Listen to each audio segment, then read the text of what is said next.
Commentaire de saint Thomas d'Aquin sur l'Évangile de Jean, chapitre 20, verset 24. Après avoir parlé de l'apparition du Sauveur, l'évangéliste traite à présent du doute d'un disciple. Il mentionne d'abord son absence, puis l'annonce qui lui est faite, enfin son doute obstiné. Verset 24. Or Thomas, un des 12, appelé Didyme, n'était pas avec eux quand vint Jésus. Le disciple absent est présenté d'abord par son nom, Thomas, qui signifie abîme ou jumeau. Or il y a deux choses dans l'abîme, la profondeur et l'obscurité. Thomas est donc abîme en raison de l'obscurité de l'incroyance qu'il porte en lui, et il est aussi abîme en raison de la profondeur de la miséricorde qu'il reçoit du Christ. Il dit à ce propos dans le psaume 41, verset 8, « L'abîme de la profondeur, c'est-à-dire le Christ, appelle en faisant miséricorde, l'abîme de l'obscurité, c'est-à-dire Thomas, et l'abîme de l'obstination, Thomas, appelle en confessant sa foi, l'abîme de la profondeur, le Christ. »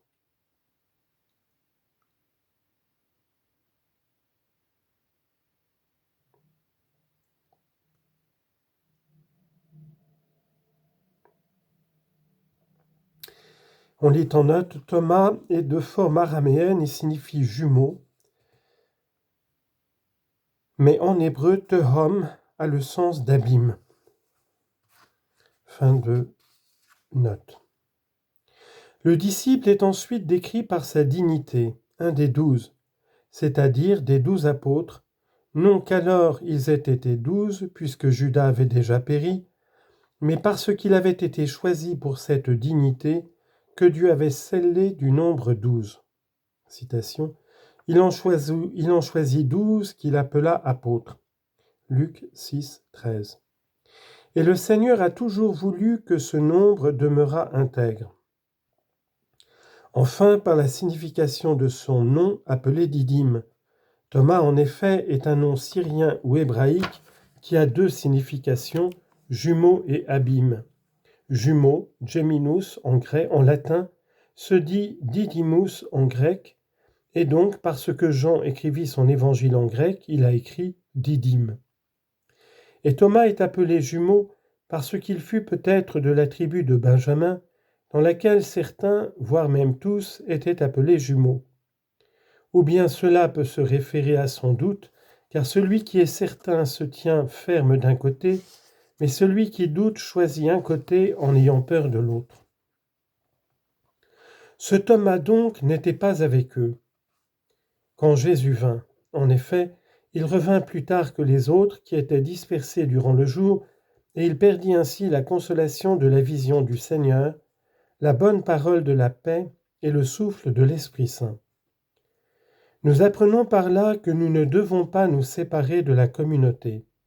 Citation, « Ne désertez pas notre assemblée comme certains en ont la coutume. » Hébreux 10, 25. Mais comme le dit Grégoire, ce n'est pas arrivé par hasard, mais en vertu de la volonté divine qu'un disciple choisi fut alors présent. Et ce fut selon l'économie de la miséricorde divine, c'est-à-dire pour que le disciple qui doutait en palpant les blessures de la chair de son maître, guérit en nous les blessures de l'incroyance.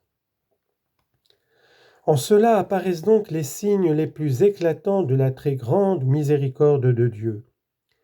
Premièrement, parce qu'il aime tellement le genre humain que parfois il permet que certaines tribulations arrivent à ses élus, afin que de là en résulte un bien pour le genre humain. C'est pour cela en effet qu'il a permis que les apôtres, les prophètes et les saints soient affligés. Citation.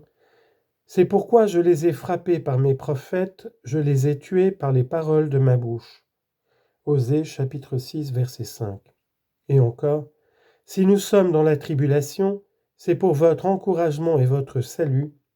Si nous sommes consolés, c'est pour votre consolation. Si nous sommes encouragés, c'est pour votre encouragement et votre salut qui s'accomplit par la patience, à supporter les mêmes souffrances que nous supportons. 2 Corinthiens 1,6. Mais, et c'est plus admirable encore, il permet qu'un saint tombe dans le péché pour nous instruire. Pourquoi en effet a-t-il permis que des saints et des hommes justes aient gravement péché, comme David, qui fut adultère et homicide, si ce n'est pour que, instruits de ces exemples, nous soyons plus prudents et plus humbles, afin que celui qui estime tenir debout prenne garde de ne pas tomber, et que celui qui est tombé s'efforce de se relever. C'est pourquoi Ambroise disait à l'empereur Théodose, « Tu as suivi en errant, efforce-toi de poursuivre en faisant pénitence. » Ainsi, comme le dit Grégoire, l'incroyance de Thomas a été plus utile à notre foi que la foi des disciples croyants. Verset 25. Les autres disciples lui dirent donc, « Nous avons vu le Seigneur. » Parce que Thomas n'était pas venu aussitôt, les autres disciples lui dirent donc, « Nous avons vu le Seigneur. » Et c'est bien selon l'ordre de la sagesse divine que ce que l'un a reçu de Dieu, il le communique aux autres. Citation, « Que chacun mette au service des autres la grâce qu'il a reçue. » 1 Pierre 4, 10. Et encore, « Ce que j'ai entendu du Seigneur des armées, du Dieu d'Israël, je vous l'ai annoncé. » Isaïe 21, 10. Et encore, « J'ai vu le Seigneur et j'ai eu la vie sauve. » Genèse chapitre 32, verset 30. Verset 25. Mais lui leur répondit, « Si je ne vois pas dans ses mains la marque des clous, et si je n'enfonce pas mon doigt à l'endroit des clous, et si je ne mets pas ma main dans son côté, je ne croirai pas. » Là, l'évangéliste expose le doute obstiné de Thomas. Certes, Thomas pourrait avoir été assez excusable de n'avoir pas cru tout de suite, car comme le dit l'Ecclésiastique, celui qui croit trop facilement est léger de cœur. Siracide 19, 4. Mais tant investiguer, surtout lorsqu'il s'agit des secrets de Dieu, relève d'un esprit très grossier. Citation.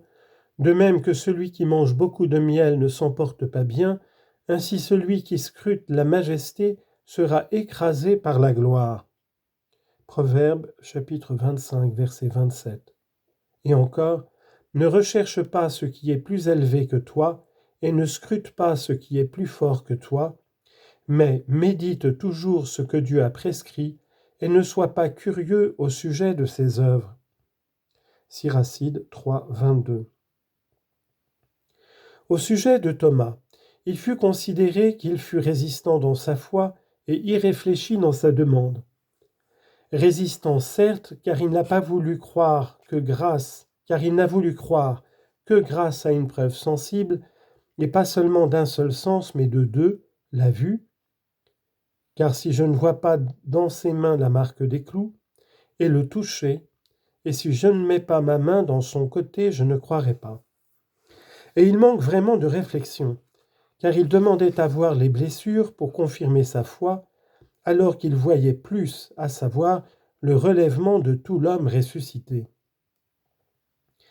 Et bien que Thomas ait dit cela à cause de son doute, cela advint cependant de manière divine pour notre utilité et notre édification. Il est certain en effet que celui qui refit pleinement l'homme en ressuscitant aurait pu aussi faire disparaître les cicatrices des blessures, mais celles-ci ont été gardées pour notre utilité. On traite ensuite de la seconde apparition du Seigneur, où il apparut à tous les disciples, Thomas étant présent. L'évangéliste montre d'abord l'apparition du Christ, puis la confirmation accordée aux disciples, enfin est récapitulé tout ce qui a été dit dans l'Évangile. Verset 26. Et 8 jours après, ses disciples étaient encore à l'intérieur et Thomas avec eux.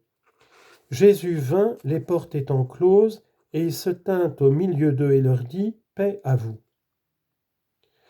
Au sujet du premier point, l'évangéliste fait 3 choses. Il décrit le moment de l'apparition, puis les personnes auxquelles le Christ apparut, Enfin, le mode de l'apparition.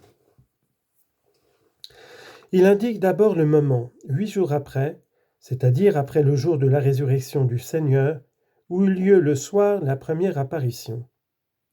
À cela, il y a une première raison littérale. L'évangéliste veut montrer que, bien que le Christ soit apparu plusieurs fois à ses disciples, il ne vivait cependant pas avec eux de façon continue, puisqu'il n'était pas ressuscité pour le même mode de vie, de même que nous non plus, nous ne ressusciterons pas pour la même vie. Citation. Pendant tous les jours où je combats maintenant, j'attends que mon changement survienne. Job 14, 14. Et c'est encore pour que Thomas, entendant entre-temps les disciples parler de l'apparition précédente, soit enflammé d'un plus grand désir et devienne plus fidèle à l'avenir. Une autre raison mystique est que cette apparition signifie celle par laquelle le Christ nous apparaîtra dans la gloire. Citation. Lorsqu'il apparaîtra, nous serons semblables à lui, car nous le verrons tel qu'il est. 1 Jean chapitre 3, verset 2. Et assurément cette apparition aura lieu au 8e âge de ceux qui ressuscitent.